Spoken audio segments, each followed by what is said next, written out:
إن الحمد لله نحمده ونستعينه ونستغفره ونعوذ بالله من شرور أنفسنا ومن سيئات أعمالنا من يهده الله فلا مضل له ومن يضلله فلا هادي له وأشهد أن لا إله إلا الله وحده لا شريك له وأشهد أن محمدا عبده ورسوله يا أيها الذين آمنوا اتقوا الله حق تقاته ولا تموتن إلا وأنتم مسلمون يا أيها الناس اتقوا ربكم الذي خلقكم من نفس واحدة وخلق منها زوجها وبث منهما رجالا كثيرا ونساء واتقوا الله الذي تساءلون به والأرحام إن الله كان عليكم رقيبا.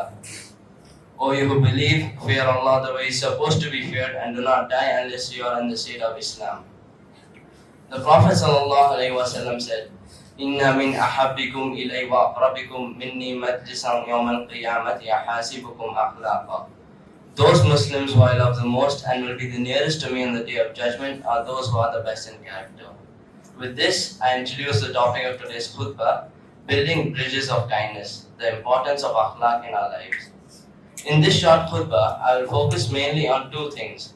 Number one, the importance of having good akhlaq, and two, how to achieve it.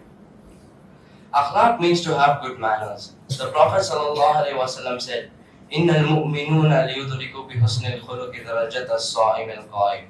A believer, by the way of his good character, reaches the same level as a Muslim who is constantly praying and fasting. What do we mean by good character? Good character is to be forgiving, to be kind, to be generous, to be courageous, to be polite, do not backbite or slander, to learn how to smile when you meet someone, and so on. The Prophet ﷺ also said, مَا مِن شَيْءٍ أُثْقَلُ فِي الْمِيزَانِ مِنْ حُسْنِ الْخُلُقِ. There isn't anything that can weigh heavier on your scale of good deeds on the day of judgment than having good akhlaq, good character. Why is akhlaq so important? Number one, taqwa. Akhlaq is a reflection of our taqwa, piety. It demonstrates our commitment to Allah's commands and values. Number two, social harmony. Good akhlaq fosters unity, respect, and compassion among people. It helps build a harmonious society where individuals treat each other with kindness and understanding. Number three, personal growth. Developing an excellent akhlaq helps us become better versions of ourselves. And lastly, legacy. Our akhlaq is what we leave behind for others to remember us by. Now that we have looked at the importance of having good akhlaq, in my second khutbah, we will learn how to imbibe it. أقول قولي هذا وأستغفر الله لي ولكم ولسائر المسلمين فاستغفروه إنه هو الغفور الرحيم. الحمد لله رب العالمين والصلاة والسلام على خير المرسلين محمد النبي الأمي وعلى آله وصحبه أجمعين أما بعد. Let us now look at how we can achieve and improve our akhlaq in four ways. Number one, knowledge, the theoretical part. Essential facts about akhlaq are crucial for improving it. So where does one find these facts? The Quran and Sunnah provide multiple examples of akhlaq, its blessings, interpretations, and dangers. Number two, role models. I think we all know who the prime example of good character is, our Prophet Muhammad ﷺ. The Quran emphasizes the importance of good character and moral conduct in several verses. However, one notable ayah is, وَإِنَّكَ لَعَلَىٰ خُلُقٍ عَظِيمٍ. And indeed, you are of a great moral character. Surah Al-Qalam, Surah number 68, ayah number 4. This verse highlights the exemplary character of the Prophet Muhammad ﷺ. He plays a major role in any Muslim who is striving to achieve success in this world and the next. Number three, learning through our personal experiences. Practical application of our theoretical studies is essential for improving akhlaq. Because we learn from our mistakes, trial and error is necessary for growth. The Prophet ﷺ also emphasized on the importance of learning from our mistakes and experiences. Lastly, making dua.